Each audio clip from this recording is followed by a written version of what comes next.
Keluarga pengusaha asal Aceh, Akiditio memberikan sumbangan sebesar 2 triliun rupiah untuk penanganan COVID-19 di Sumatera Selatan.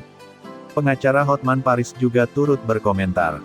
Ia menyebut keluarga ini pahlawan sejati, bahkan lebih dermawan daripada Bill Gates. Apakah ini benar? Kalau benar maka inilah pahlawan sejati sepanjang masa di dunia. Kalahkan Bill Gates dan para konglo dunia. Ujar Hotman di Instagramnya @hotmanparisofficial, tanggal 26 Juli tahun 2021. Hotman Paris juga berencana untuk menemui keluarga Akiditio.